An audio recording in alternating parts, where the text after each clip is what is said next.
Hello students. So myself Nitin Goyal. कुछ students हैं जो जिनसे हम पहले भी मिल चुके हैं. So today we are starting class 10th physics. Okay. So start करते हैं कुछ बेसिक पॉइंट्स से. अब फिजिक्स आप लोगों के लिए नया नहीं है क्योंकि आप लोगों ने इन क्लास 9th में पढ़ा हुआ है, अच्छे से पढ़ा हुआ है आप लोगों ने क्लास 9th में फिजिक्स. तो जब क्लास 9th की फिजिक्स की मैं बात करता हूँ, ठीक है, तो क्लास 9th की जो फिजिक्स होती है उसका कुछ नाम होता है. मैं एक थोड़ा सा डिस्कशन कर लेते हैं एक बार, थोड़ा सा बेसिक डिस्कशन कि फिजिक्स है क्या. बेटा फिजिक्स के मोस्टली 4 पार्ट्स कंसीडर करते हैं हम लोग. First is mechanics, second is electromagnetism, third is optics, and fourth is modern physics. Generally ये 4 पार्ट्स होते हैं, ठीक है ना. अब ये जो मैकेनिक्स वाला पार्ट है, ठीक है ना, ये आप लोगों ने बेटा 9th क्लास में अच्छे से पढ़ा हुआ है, ठीक है ना. अब जब मैं बात करता हूं 10th क्लास के लिए, तो 10th क्लास में आप लोग दिस एंड दिस इन दोनों पार्ट्स की स्टडी करोगे, ठीक है ना. ये जो कंसिडरेशंस होगा ये आपके कौन सी क्लास में आने वाला है, अब 10th क्लास में आने वाला है. ये आप अगर 10th के बाद में 11th 12th में जब साइंस लेते हो तो वहां पर फिर ये मॉडर्न फिजिक्स वाला पार्ट उसके अंदर आइडेंटिफाई में आएगा, ठीक है ना. तो इसको अभी के लिए हम लोग यहां से हटा दें, ठीक है ना. चलिए थोड़ा सा स्टार्ट करें. तो मैकेनिक्स जो आप लोगों ने 9th क्लास में पढ़ा था, इसके 2 पार्ट्स थे. First is kinematics and second is dynamics. Generally ये 2 पार्ट्स कंसीडर होते थे मैकेनिक्स के. First is kinematics and second is dynamics, ठीक है ना. अब जब मैं बात करता हूं 10th क्लास के लिए, ठीक है ना, तो 10th क्लास में 2 पार्ट्स हैं हमारे पास में. First is electromagnetism.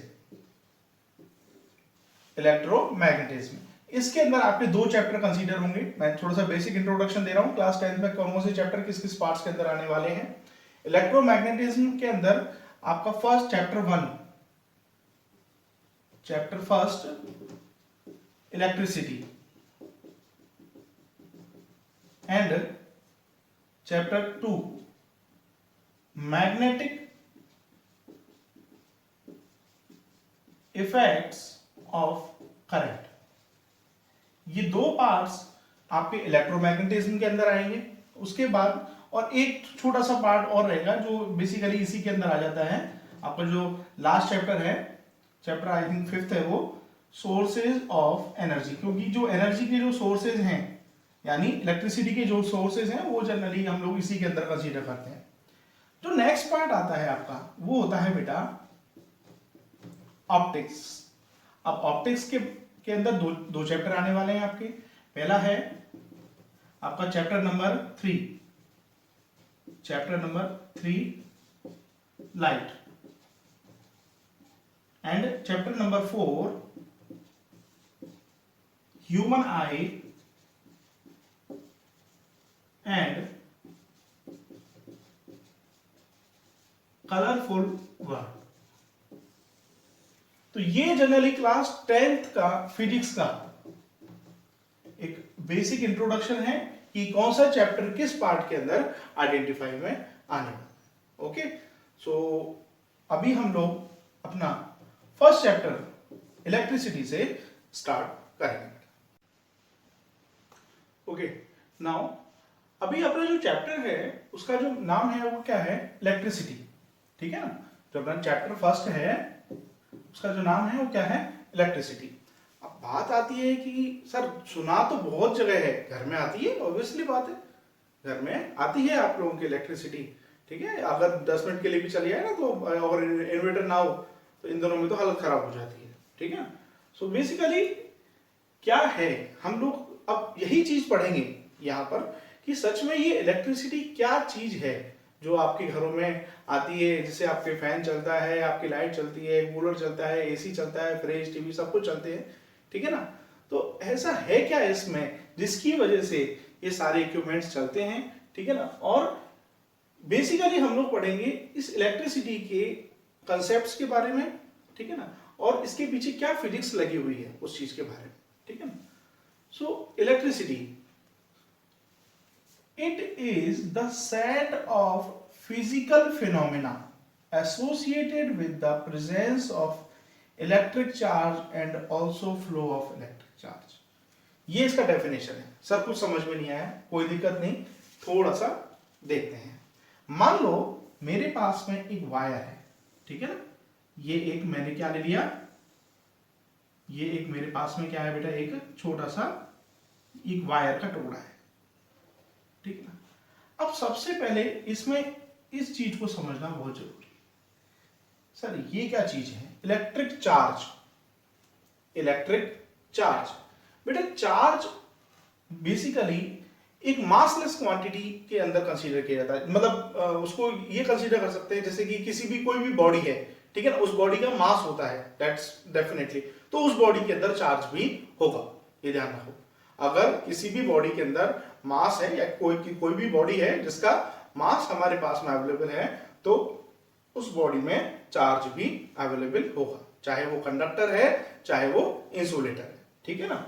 अब चार्ज की बात करता हूं तो यहां पर हमारे पास में दो तरह के चार्ज होते हैं, ठीक है ना, एक पॉजिटिव चार्ज और दूसरा नेगेटिव चार्ज, ठीक है ना।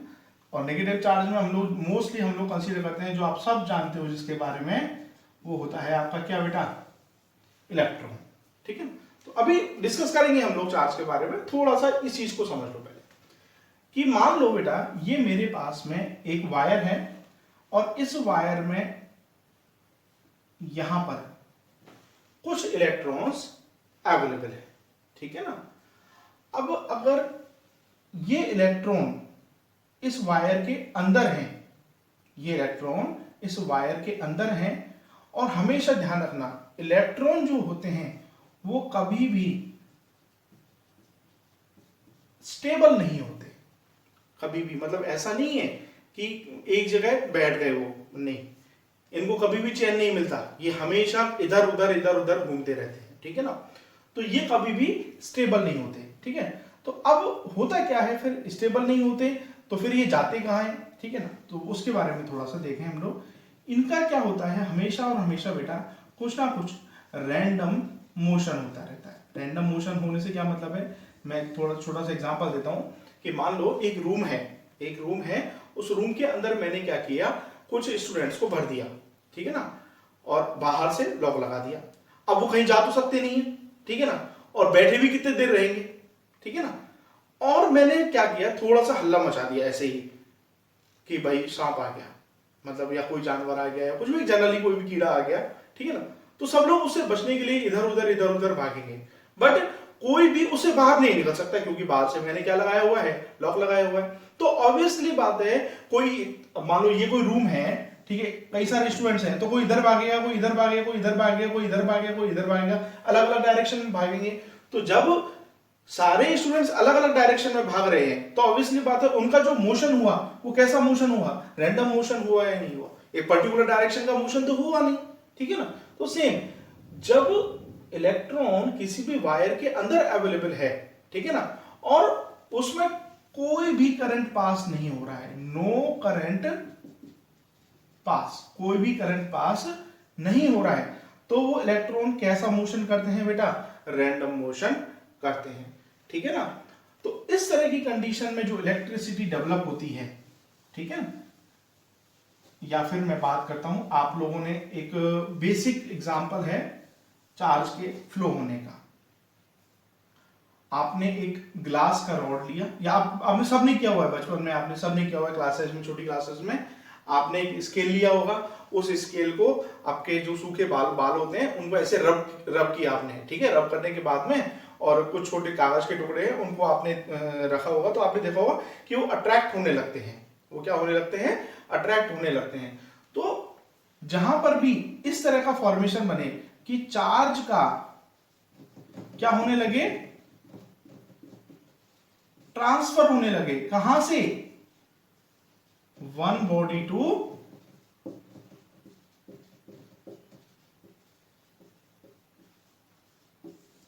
अनदर बॉडी, ठीक है। चार्ज का ट्रांसफर होने लगे वन बॉडी से अनदर बॉडी में, ठीक है ना।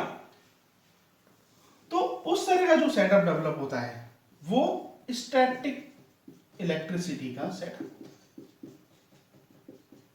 Static electricity. अब बोलेंगे सर कि ये चार्ज का ट्रांसफर कैसे होता है? बिल्कुल होता है। अभी हम लोग इसके बाद चार्ज का ट्रांसफर ही स्टार्ट करेंगे, ठीक है ना। तो it is a set of physical phenomena associated with presence of electric charge. यहां तक आपने समझा कि किसी भी एक वायर के अंदर क्या अवेलेबल हो? चार्ज अवेलेबल हो, and also flow of electric charge. अब बात आती है कि सर इसका क्या मतलब है? फ्लो ऑफ इलेक्ट्रिक चार्ज का मतलब, उसके बारे में थोड़ा देखते हैं हम लोग कि फ्लो ऑफ इलेक्ट्रिक चार्ज का क्या मतलब है। कि मान लो मेरे पास में ये जो वायर था, जहां पर क्या अवेलेबल थे? मेरे पास में इलेक्ट्रॉन्स अवेलेबल थे, और इस वायर को मैंने क्या किया? एक बैटरी के साथ में मैंने कनेक्ट कर दिया। अभी बताएंगे हम लोग आगे क्या फॉर्मेशन होते हैं। और बैटरी के साथ कनेक्ट करने के साथ ही मैंने देखा कि ये इलेक्ट्रॉन जो हैं वो यहां से निकल के इस वायर के थ्रू और इस सर्किट में ऐसे फ्लो होने लग गए, ठीक है ना। यानी ऐसे यहां से जाके और ये ऐसे, इस तरह से ये इलेक्ट्रॉन्स फ्लो होने लग गए, ठीक है। तो जो इलेक्ट्रॉन का जब फ्लो होने लगता है, ठीक है ना, तो उस टाइप में जो इलेक्ट्रिसिटी डेवलप होती है वो इलेक्ट्रिसिटी होती है आपके बेटा करंट इलेक्ट्रिसिटी, जिसको हम लोग डायनेमिक इलेक्ट्रिसिटी भी बोलते हैं, ठीक है। जहां पर चार्ज स्टेबल कंडीशन में था, अभी थोड़ी देर पहले हम लोगों ने देखा था, ये चार्ज की जो फॉर्मेशन थी वो कहीं बाहर नहीं जा रही थी, उस कंडक्टर से बाहर कहीं नहीं जा रही थी, ठीक है ना। तो वहां पर जो इलेक्ट्रिसिटी थी वो कैसी थी? स्टैटिक इलेक्ट्रिसिटी थी, ठीक है ना। और यहां पर जब इस वायर में कोई एक्सटर्नल बैटरी का सोर्स मैंने लगा दिया और ये चार्ज बाहर की तरफ जाने लगे, तो इस तरह का सेटअप को हम लोग क्या बोलते हैं बेटा? करंट इलेक्ट्रिसिटी, ठीक है। तो ये पूरा फॉर्मेशन जो होता है वो इलेक्ट्रिसिटी के अंदर आता है। तो थोड़ा सा दोबारा से देखेंगे डेफिनेशन को। It is the physical phenomena, it is the physical phenomena, ये एक फिजिकल फिनोमेना है associated with a presence of electric charge. किसके प्रेजेंस में? इलेक्ट्रिक चार्ज के प्रेजेंस में। अब वो या तो केवल प्रेजेंट हो उसमें, या फिर वो उसके अंदर क्या कर रहा हो बेटा? फ्लो कर रहा हो। इन दोनों सेटअप में क्या डेवलप होती है बेटा? इलेक्ट्रिसिटी डेवलप होती है। अगर प्रेजेंस कंडीशन में है तो कौन सी इलेक्ट्रिसिटी डेवलप होगी? स्टैटिक इलेक्ट्रिसिटी डेवलप होगी। और अगर फ्लो कंडीशन में है तो कौन सी इलेक्ट्रिसिटी डेवलप होगी? करंट इलेक्ट्रिसिटी डेवलप होगी उसके अंदर। ओके ओके, चलिए बेटा अब थोड़ा सा स्टडी करते हैं हम लोग किसके बारे में? चार्ज के बारे में। चार्ज क्या है? दी प्रॉपर्टी ऑफ मटेरियल। कोई भी मटेरियल है हमारे पास में, चाहे कॉपर हो, चाहे एल्यूमिनियम हो, चाहे सिल्वर हो, चाहे हमारी बॉडी हो। अच्छा एक बात दिमाग में लाना बेटा, ऐसा नहीं है हमारी बॉडी जो है वो एक प्योर कंडक्टर है, ध्यान रखना। हमारी बॉडी में से भी चार्ज फ्लो आराम से हो सकता है। आप देखो ना करंट फ्लो, आप करंट लगता है कभी आपके जैसे वायर वगैरह टच हो जाता है तो करंट लगता है ना, तो करंट लग रहा है, इसका मतलब चार्ज हमारी बॉडी के अंदर होके ट्रांसफर हो रहा है, ठीक है ना। तो द प्रॉपर्टी ऑफ मटेरियल, अब मटेरियल में चाहे वो हमारी बॉडी है, चाहे आयरन है, चाहे कॉपर है, चाहे एल्यूमिनियम है, एनी अदर मटेरियल, ठीक है। The property of material by which it exert और experience electric and magnetic effect. अब देखो थोड़ा सा दिमाग लगाओ कि या तो एक्सर्ट करे या एक्सपीरियंस करे। कौन कौन सा इफेक्ट? इलेक्ट्रिक इफेक्ट और साथ साथ मैग्नेटिक इफेक्ट। भाई आपको करंट लगा, आपको करंट लगा, आपके अंदर से चार्ज फ्लो होने लगा, ठीक है। इलेक्ट्रिसिटी प्रोड्यूस हो गई। साथ ही साथ आपने देखा होगा आपका हाथ जो है उसके साथ चिपक गया, ठीक है, तो कौन सा इफेक्ट आया, मैग्नेटिक इफेक्ट भी आया, ठीक है। अब चार्ज में अलग अलग सेटअप बनते हैं, ठीक है, जैसे कि आपने देखा है कि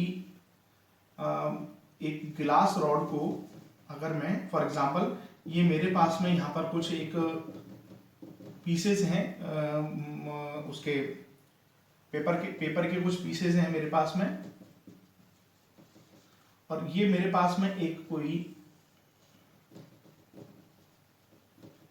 ग्लास रॉड है, ठीक है। अब मैंने क्या किया, ये जो ग्लास रॉड जो है इसको यहां से एक मैंने कपड़ा लिया, कौन सा, जिस टाइप की आपने देखा ना सिल्क टाइप के कपड़े होते हैं, बिल्कुल स्मूथ कपड़े जो होते हैं, ठीक है ना, उसको लिया और उसका ये वाला जो पोर्शन जो है मैंने अच्छे से उसको रब कर दिया, अच्छे से उसको मैंने क्या किया, रब कर दिया, ठीक है ना, या फिर आपने अपने बालों पर उसको रब कर दिया, ठीक है। रब करने के बाद में मैं आइडेंटिफाई करता हूं उसको, जैसे ही मैं इस ग्लास रॉड को रब करने के बाद में पेपर पीसेस के पास में लेके जाता हूं, तो ये पेपर पीसेस जो है वो इसके इस पॉइंट पर क्या होने लगते हैं, चिपक जाते हैं। तो ऐसा हुआ क्यों, ऐसा हुआ क्यों, ये एक चार्ज की प्रॉपर्टी होती है, जो चार्ज की फर्स्ट प्रॉपर्टी के अंदर ही आएगा कि अगर जैसे कि हम लोगों ने आपके प्रीवियस 8th क्लास में आप लोगों ने पढ़ा होगा जनरली कि मैग्नेट में नॉर्थ और साउथ है, ठीक है, और अगर ये नॉर्थ और साउथ यानी अपोजिट पोल्स अगर आपस में आइडेंटिफाई होंगे, ठीक है ना, तो ये आपस में कैसा कंडीशन बनाएंगे, अट्रैक्शन वाला, ये कैसा बनाएंगे, अट्रैक्शन। और अगर ये सेम सिमिलर वाले होते, ठीक है, तो ये कैसा बनाते, रिपल्शन वाले, ठीक है ना। तो सेम चार्जिंग में भी या चार्जेस में भी ये एक प्रॉपर्टी डेवलप होती है, चार्जेस में भी एक प्रॉपर्टी डेवलप होती है। तो उस प्रॉपर्टी के बारे में थोड़ा सा हम लोग यहाँ पर स्टडी करेंगे बेटा, थोड़ा सा देखो उस चीज को कि प्रॉपर्टीज ऑफ चार्जेस क्या क्या है।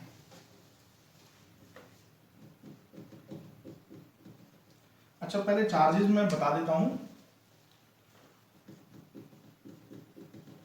टाइप्स ऑफ चार्जेस, ध्यान रखना हमारे पास में केवल दो तरह के चार्जेस मिलेंगे बेटा।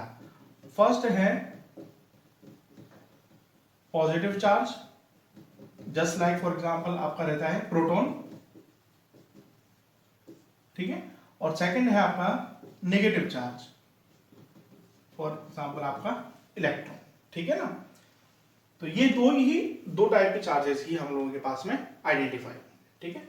चलिए अब देखते हैं हम लोग अपना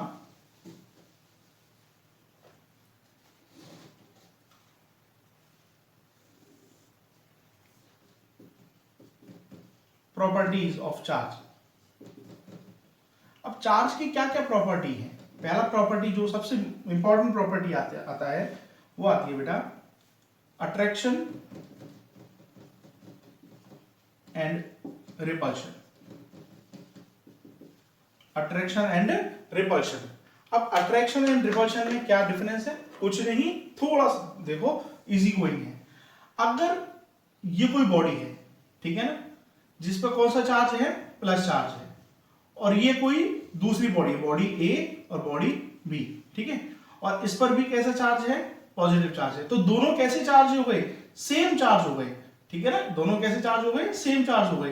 तो ये कैसा फॉर्मेशन बनाएंगे बेटा, रिपल्शन, ठीक है ना। सेम अगर यहां पर ये नेगेटिव बना, बॉडी ए बॉडी बी, और ये भी नेगेटिव बना, तो सेम ये भी कैसे हो गए, सेम चार्ज, तो ये भी कैसा फॉर्मेशन बनाएंगे हम लोग, रिपल्शन फॉर्मेशन।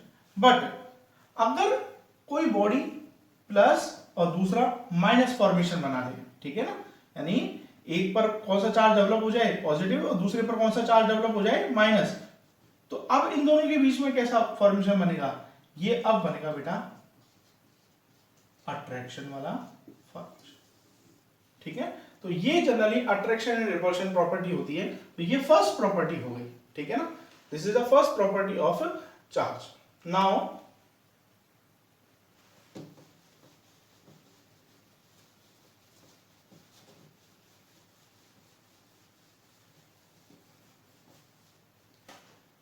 चार्ज की जो सेकंड प्रॉपर्टी है वो होती है बेटा एडिटिविटी। सर अब ये क्या चीज है एडिटिविटी? कुछ नहीं, एडिंग करना है अपने को। देखो क्या मतलब है इसका। मान लो मेरे पास में एक बॉडी है, ये कोई एक बॉडी है मेरे पास में, ठीक है ना। अब इसमें 1 2 3 4 5 6 7 ये चार्जेस अवेलेबल है, ठीक है ना। इसका चार्ज, हाँ ध्यान रखना एक चीज कि चार्ज को हम लोग जनरली Q से डिनोट करेंगे। चार्ज को किससे डिनोट करेंगे? Q से, ठीक है।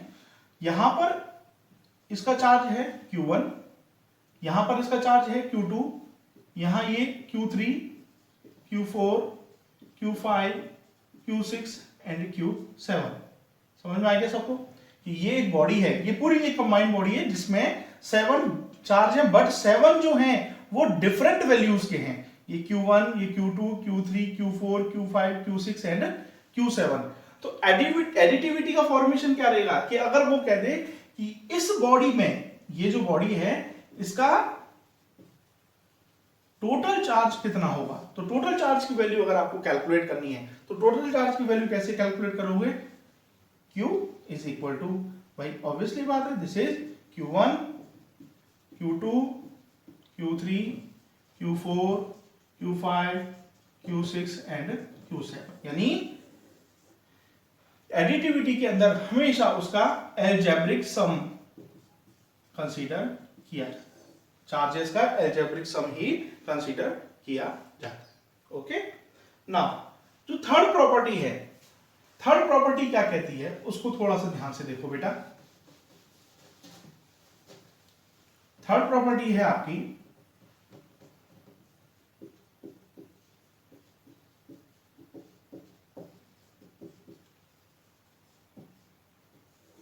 Conservation of charge. अच्छा, आपने कंजर्वेशन ऑफ एनर्जी पढ़ा होगा 9th क्लास में अच्छे से कि energy neither can be created nor be destroyed, it can be converted in one form to another form, ठीक है। तो अब कंजर्वेशन ऑफ चार्ज भी अप्रोक्सीमेटली उसके जैसा ही है, बट इसको समझने से पहले थोड़ा सा एक पॉइंट समझो। मैंने कहा मेरे पास में एक ये बॉडी है, ठीक है ना, जिसपे कुछ चार्ज है, मान लो मैंने चार्ज की कोई वैल्यू दे दी 5, कितना है 5, और एक दूसरी बॉडी है जिस पर चार्ज है बेटा मेरा 2, कितना है 2। अब मैंने क्या किया, इन दोनों बॉडीज को आपस में टच करवा दिया। क्या करवा दिया? इन दोनों बॉडीज को आपस में ऐसे टच करवा दिया, या ये 5 वाली ये 2 वाली ऐसे रब करवा दिया, टच करवा दिया। और मैं देखता हूं कि बाद में इसके ऊपर जो चार्ज है वो हो गया 4, और इसके ऊपर जो चार्ज है वो हो गया 3, ठीक है ना। इसके ऊपर जो चार्ज है वो कैसा हो गया? 3 हो गया।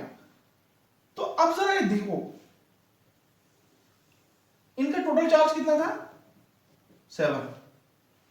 अभी कितना है? 7। और अभी कितना है? 7।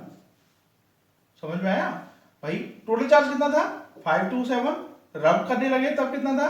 7, और 4 3 7। तो मतलब क्या रहा इस चीज का? मतलब क्या रहा? क्या चार्ज का कहीं लॉस हुआ? बिल्कुल भी नहीं हुआ हमारे पास में चार्ज का लॉस। तो charge neither can be created nor be destroyed, but it can be transferred. It can be transferred from one body to another. देखो स्टार्टिंग में कितना था? 7 था, बाद में भी 7 रहा और लास्ट में भी 7 रहा। तो ना तो कहीं से क्रिएट हुआ ना ही डिस्ट्रॉय हुआ, बट क्या हुआ? पहले 5:2 का रेशियो था, बाद में कितना हो गया? 4:3 का। यानी एक बॉडी से दूसरी बॉडी में चार्ज का क्या हो गया बेटा? ट्रांसफर हो गया। यही आपका क्या है बेटा? Conservation of charge. यही जो सेटअप है वो क्या है आपका? कंजर्वेशन ऑफ चार्ज वाला सेटअप। ओके, सो जो नेक्स्ट प्रॉपर्टी है वो है हमारी quantization of charge. Quantization of charge से क्या मतलब है समझो। गौर से क्या कह रहा है the electric charge on a body is always an integral multiple of charge. कुछ मत कंफ्यूज मत हो, इजी गोइंग मेथड में समझाता हूं आपको। मान लो बेटा आपके पास में 5 5 5 ऐसे 1 2 3 4 5 6 7 8 9 10, ठीक, चलो और लिख लो 11। ये 11 5 अवेलेबल है आपके पास में, ठीक है। और मैंने कहा कि इनका सम क्या होगा वो बताओ। तो आप क्या करोगे, 5 + 5 + 5 इस तरह से, कॉमन बात है, ठीक है। अब इस तरह से करने में आपको काफी टाइम लगने वाला है, कॉमन बात है। 5 5 5 = 10 15 इस तरह से नॉर्मली आप करोगे। बट आप एक चीज आइडेंटिफाई कर सकते हो कि अगर मैं इसके नंबर्स गिनूं, कितना है 1 2 3 4 5 6 7 8 9 10 11, तो 11 मल्टीप्लाई विद अगर मैं 5 कर दूं तो इजी गोइंग वे में 55 आ जाएगा आराम से, कोई दिक्कत नहीं है। बस इसी सेटअप को दिमाग में रखो और ये आपके आराम से दिमाग में आएगा। देखो क्या चीज है, अभी जो हम लोगों ने अभी थोड़ी देर पहले हम लोगों ने एक वर्ड पढ़ा था एडिटिविटी, बस ये उसका उल्टा चलेगा, ये उसके अपोजिट में है। क्या, देखो एडिटिविटी में तो क्या हुआ था कि ये कोई बॉडी थी और उसमें चार्ज जो था वो डिफरेंट वैल्यूज का था, Q1 Q2 Q3। बट मैंने कह दिया कि यहां पर जो चार्ज है, ये एक बॉडी है मेरे पास में और उसमें चार्ज जो है वो सेम वैल्यूज का मेरे पास में अवेलेबल है, ठीक है ना। 1 2 3 4 5 6 7 8 9 ऐसे, मतलब n नंबर ऑफ चार्जेस हो सकते हैं। मैं तो ये जनरल लगाया, ये n नंबर ऑफ चार्जेस यहां पर अवेलेबल हो सकते हैं। तो ये जो बॉडी है, इस बॉडी का टोटल चार्ज क्या होगा। मैंने कहा कि अभी देखो, अभी कितने हैं 1 2 3 4 5 6 7 8 9, सो 9 इंटू क्यू। अगर मैं ये लिख दूं तो मेरे पास में इस बॉडी का टोटल चार्ज आ जाएगा, नहीं आ जाएगा। तो the electric charge on a body, एक बॉडी पर, is always an integral multiple. ये जो सेटअप है वो कैसा सेटअप है, इंटीग्रल मल्टीपल का सेटअप है of charge, is called quantization of charge, ठीक है। अब इसका फॉर्मूला क्या बनेगा, बहुत इंपॉर्टेंट फॉर्मूला है, मैक्सिमम न्यूमेरिकल्स में काम आने वाला है, तो इसको थोड़ा सा ध्यान से देखना एक बार। जो फॉर्मूला रहेगा वो किस तरह से रहेगा, देखो जरा। मान लो ये कोई बॉडी है, अब इस बॉडी में कई सारे चार्जेस अवेलेबल हैं।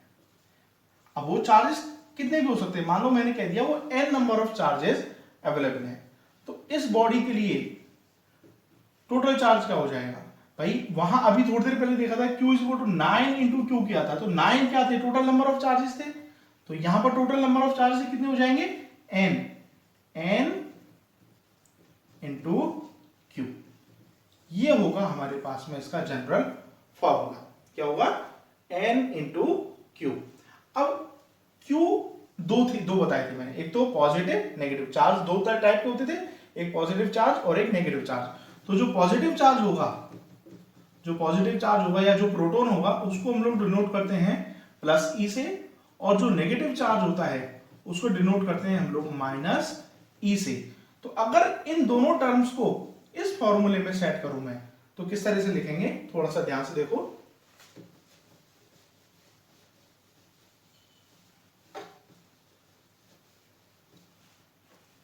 Q = n। अब देखो यहां पर हो सकता है पॉजिटिव चार्ज भी हो सकता है और नेगेटिव चार्ज भी हो सकता है, तो इन दोनों साइंस को कैसे लगाएं, तो इन दोनों साइन को लगाने का तरीका होता है कि plus minus NE, Q = plus minus NE। अब इसको कैसे लेंगे, अगर पॉजिटिव चार्ज होगा तो उसकी वैल्यू क्या आ जाएगी, Q = हम लोग नेगेटिव नहीं लेंगे, केवल क्या लेंगे, पॉजिटिव प्लस NE। और अगर नेगेटिव चार्ज होगा तो वो क्या हो जाएगा, Q = -NE, ठीक है। तो ये एक सेटअप होता है हमारे पास में क्वांटाइजेशन ऑफ चार्जेस के बारे में। ओके, चलिए आज के लिए इतना काफी है, थोड़ा सा इसका स्टडी करो, ठीक है। और कोई भी डाउट होता है तो ग्रुप के अंदर मेरे से डिस्कस करना, ठीक है। और डिटेल एक कॉपी लेके थोड़ा सा नोट्स बनाना शुरू करो, बाकी रिमेनिंग तो बाद में और बता देंगे डिटेलिंग। अभी जितना मैटर है उसके अकॉर्डिंग नोट्स बनाना शुरू करो। नेक्स्ट वीडियो से मैं न्यूमेरिकल्स शुरू करवा दूंगा इस टॉपिक की, क्वांटाइजेशन के ऊपर कुछ न्यूमेरिकल्स करवाऊंगा और फिर उसी दिन हम लोग करंट के बारे में पढ़ना शुरू करेंगे, ठीक है। So thank you for today.